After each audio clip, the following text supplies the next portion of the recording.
এখানে এলে খুবই সাবধান। নদী বা ডিভিসির ধারে অনেক সতর্কবার্তা থাকে যেগুলো আমাদের সবার মানা উচিত, কিন্তু আমাদের মধ্যে অনেকেই আছি আমরা এইসব কোনো কিছু তোয়াক্কা না করে নিজেদের মতো আনন্দে মত্ত থাকি। যেমন এখানেও উপরে ওঠা একেবারে নিষেধ ছিল, তারপরেও এরা কিন্তু অনেক ঝুঁকিপূর্ণভাবেই উপরে উঠেছিল, দু একজন বসেও ছিল। এগুলো কিন্তু খুবই রিস্ক। ভিডিওতে জানি না আপনাদেরকে কতটা বোঝাতে পারছি যেখানটার জলের ভয়াবহতা কতটা, কিন্তু আসলেই এটা সামনে থেকে অনেক বেশি ভয়ঙ্কর। এই যে দেখুন উপরে বসে আছে, এখানে কিন্তু সম্পূর্ণভাবে লেখা ছিল উপরে ওঠা নিষেধ, তারপরেও মানুষ বসে আছে। আসলে আমরা নিজেরাই কিন্তু আমাদের বিপদ আমরা ডেকে আনি। হাই এভরিওয়ান, সবাই কেমন আছেন? আশা করি সবাই খুব ভালো আছেন আর সুস্থ আছেন। আমি আরশি আবারও নিয়ে চলে এলাম একটা নতুন ব্লগ। আশা করি আপনাদের খুব ভালো লাগবে। চলুন তাহলে ভিডিওটা শুরু থেকে শুরু করা যাক। এই যে এক সুন্দর মনোরম পরিবেশ দিয়ে ভিডিওটা শুরু করলাম। এইখানে রাস্তাটা একটু ঢালু ছিল, তাই আমার একটু কষ্ট করে নামতে হলো। নেমে চলে এলাম এক অপূর্ব সুন্দর মনোরম পরিবেশ দেখতে। আমরা যখন ছোট ছিলাম তখন আমাদের গ্রামের বাচ্চারা এইভাবেই মাটির মধ্যে খেলাধুলা করত।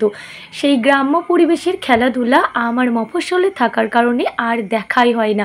তবে আমার বাড়ি থেকে বেশ কিছুটা দূরে এসে আমি আমার ছোটোবেলাকার সেই গ্রাম্য পরিবেশ দেখে আমার ভীষণ ভালো লাগছে। এই যে দেখুন রাস্তার ধার দিয়ে গাড়ি চলে যাচ্ছে আর সবুজ প্রকৃতির মাঝে জলাশয়। আজকের আপনাদের কি ব্লগে যেটা দেখাবো সেটা হলো ডিভিসি। আমার ছেলে তো গ্রাম্য পরিবেশ এসে গ্রামের বাচ্চাদের মতো একদম জুতো খুলে খেলাধুলা শুরু করে দিয়েছিল, আর সত্যি ভীষণ ভালো লাগছিল পরিবেশটা।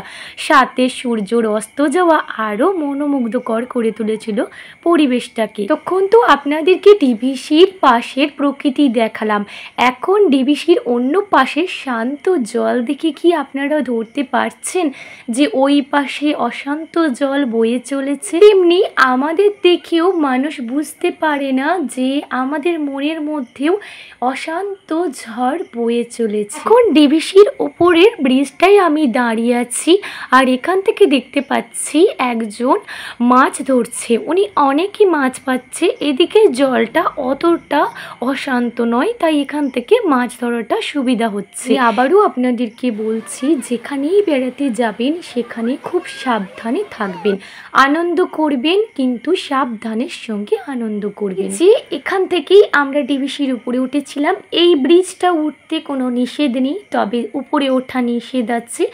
তারপরেও আমি কখনোই ডিভিসির এই ব্রিজে উঠিনি। আমি প্রচণ্ড জলে ভয় পাই, প্রচণ্ড আমি ভীত। আপনাদেরকে ব্লগটা দেখাবো বলে সুন্দরভাবে ভিডিওটা করার জন্যই উপরে উঠেছিলাম। টাটা, সবাই ভালো থাকবেন।